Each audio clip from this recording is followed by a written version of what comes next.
माझ्या पाताळ देवीची भक्ती कर, ती एका क्षणात तुझा अपशकुन संपून टाकेल. अरे कसलं व्रत आणि कसली वाट बघायची? आत्ताच्या आत्ता तुझं नशीब बदलल.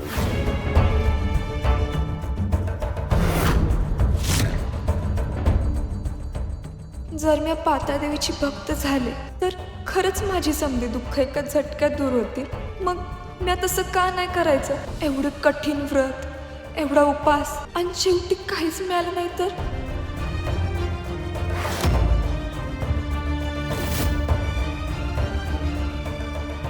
उषा, अगं ए उषा, अगं कुठं हरवलीस?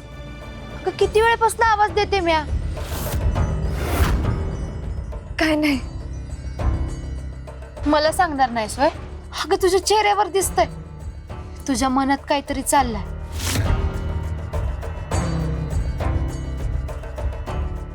भुजंगा जे बोलला ते माझ्या डोक्यात फिरायला लागलंय बघ. तो जे बोलला ते खरं असलं तर मी जर का पाताळ देवीकडे गेले आणि माझी समधी दुःख दूर झाली तर? आणि आता जे मी हे व्रत उपवास करते हे समद करून माझ्या हाती कायच लागलं नाही तर? अगं उषा, अगं असंच होतंय. जेव्हा एखाद्या माणसाच्या आयुष्यात दुःख असते ना, तेव्हाच त्याचं मन डगमगते आणि भक्ती बी डगमगत्या.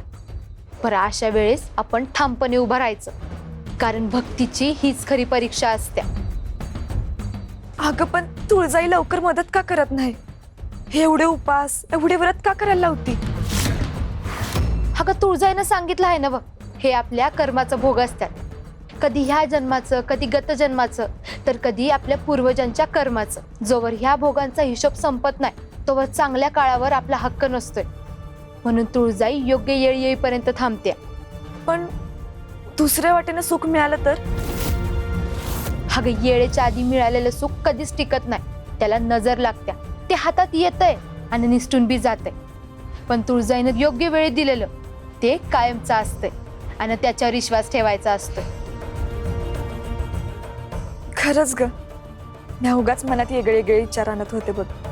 आता मी मन लावून 16 सोमवार करीन आणि माझ्या प्रारब्धाला हरवूनच दाखवीन बघ. चला निघते मी आता. आधी आत्याबाईकडे जाते आणि मग तिथून यात्रेला निघेन. होय सासूबाई, आणि आत्याला सांगा की आम्ही तुमची लई आठवण काढतोय म्हणे. अगं तिलाच पाठवते इकडं. ती तुमच्यात राहिली की माझी बी काळजी जरा कमी होईल. खरंच मग तर चांगलंच आहे. पास कर आता, चला. सदा दादा तिथं शेतात बैलगाडी झुंपून तयार आहे. हा प्लीज वाट बघतोय. चला. सुखी राहा पोरीनो. तुळजाईचा आशीर्वाद तुमच्या पाठीशी कायम राहू द्या. येते मी. चल.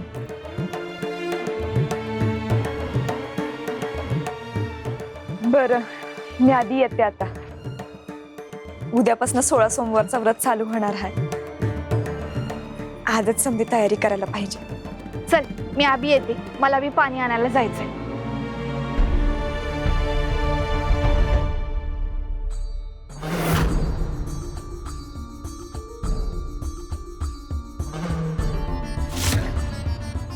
तुळजाई, हा जो उषाचा विश्वास दृढ झाला आणि तिच्या भक्तीला तुझ्या कृपेची साथ अशीच कायम राहू दे.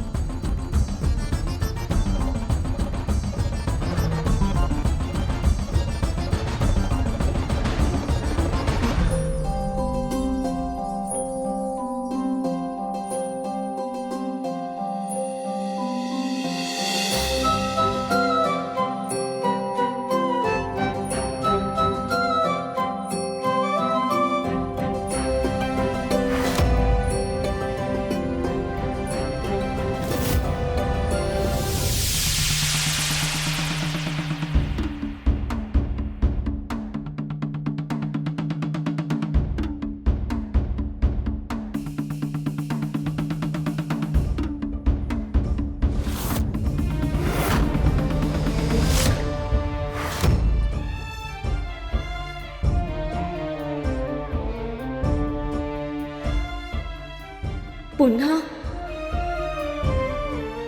कालपासून हेच संकेत मला वारंवार का जाणवत आहेत? जणू महादेव मला काहीतरी सांगण्याचा प्रयत्न करत आहेत. पण नाही, महादेवांनी स्वतःच माझ्यापासून दूर जाण्याचा मार्ग निवडलाय. आता त्यांच्या कोणत्याही संकेताची मला गरज नाही. त्यांनी जे केलं त्यानंतर तरी नाही. देवी,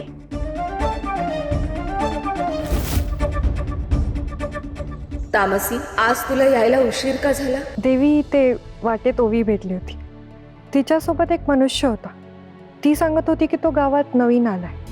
मीही त्याला पहिल्यांदाच पाहिलं, परंतु विचित्र गोष्ट अशी की त्याला पाहताच असं वाटलं की मी त्याला खूप वर्षांपासून ओळखते. काहीतरी वेगळंच जाणवलं.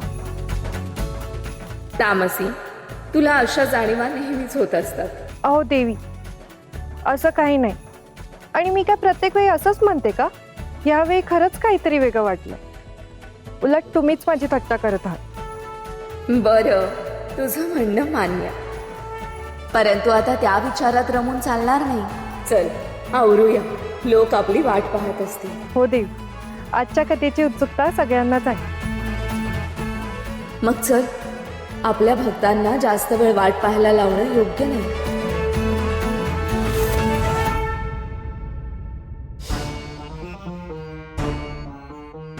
किती वर्ष, किती युग जणू लोटली.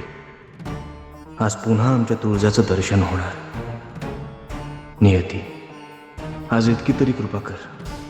हा क्षण आमच्या स्मरणात सदैव जिवंत राहू दे. देवी, तशाच आहेत. तेजात, करुणेत, सामर्थ्यात काहीच बदललं नाही. फक्त आमच्यातलं अंतर वाढलं.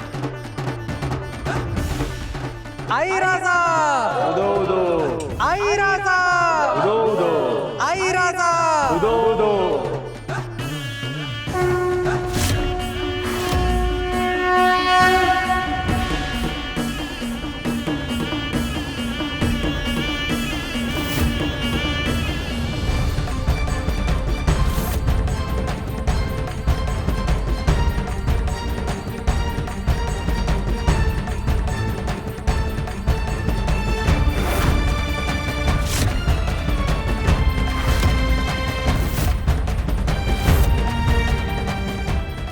हे स्पंदन, ही जाणीव इतकी ओळखीची का? मनाला आवर घाल तुळजा. हा केवळ भास असू शकतो.